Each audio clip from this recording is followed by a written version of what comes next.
ओम शांति। पूरे विश्व के लिए ही कितनी खुशी की बात है कि महाकुंभ चल रहा है प्रयागराज में। और कुंभ है ही इस बात का प्रतीक कि इस संसार में मनुष्य जीव ये कोशिश करता है कि जाने अनजाने में हमसे कोई पाप हो गए हैं तो हमारे धुल जाएं।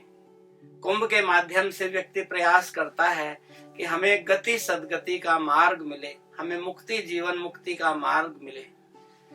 यह संसार में हर व्यक्ति चाहता है वो सुख और शांति से रहे, प्रेम से रहे, भाईचारे के साथ रहे।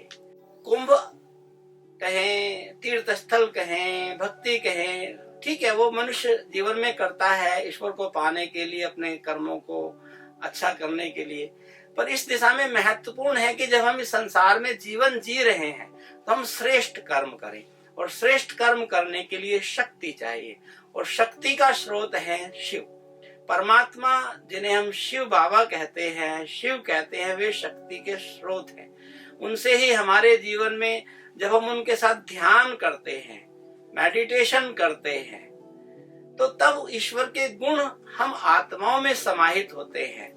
इसीलिए अभी संयुक्त राष्ट्र संघ ने भी 21 दिसंबर को मेडिटेशन डे डिक्लेयर किया है, ध्यान दिवस डिक्लेयर किया है। जिस तरीके से जीवन में योगा का महत्व है, उसी तरीके से योग का महत्व है, मेडिटेशन का महत्व है। तो इस मेडिटेशन के माध्यम से हम शिव के गुणों को आत्मसात करें, अपने में आत्मा में आत्मसात करें।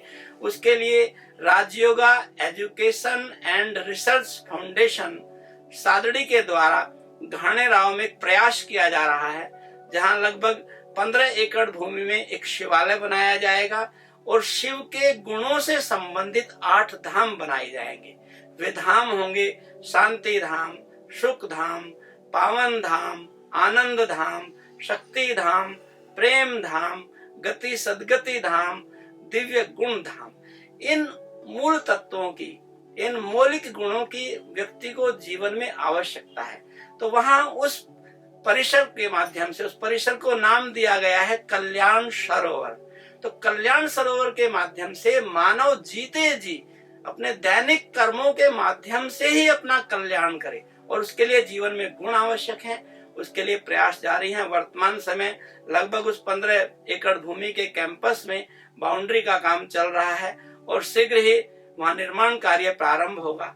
आप देखते हैं कि जनरली व्यक्ति सोचता है कि हम अपना सहयोग दान एजुकेशन में लगाएं, या हम स्वास्थ्य की दिशा में लगाएं। लोग हॉस्पिटल्स खोलते हैं, कॉलेजेस बनाते हैं, पर यहाँ समझ की बात यह है कि वह करके भी न रोगियों की संख्या कम हो रही है, न दुख कम हो रहे हैं, न उनको वो स्वास्थ्य लाभ दे पा रहे हैं। आज मैंने न्यूज सुना कि अमेरिका ने WHO से क्विट कर लिया है, अर्थात जो एक ऐसा संगठन जो पूरे विश्व के लिए हेल्थ की बात सोचता है, उससे अमेरिका जैसा देश बाहर जा रहा है। और हम कह रहे हैं कि हम स्वास्थ्य के लिए तो दान देंगे, शिक्षा के लिए ध्यान देंगे, लेकिन इसको धर्म समझते हैं। वास्तव में आध्यात्म है, और आध्यात्म जीवन को बनाता है, मनुष्य के कैरेक्टर को बनाता है। हम अपनी कंपनी में चाहते हैं कि हमारे ऑफिसर ऑनेस्ट हों, गवर्नमेंट चाहती है, ठीक है, हमारे ऑफिसर ऑनेस्ट। अरे भाई, वो ऑनेस्टी आएगी कहां से? वो ऑनेस्टी आध्यात्म से आएगी।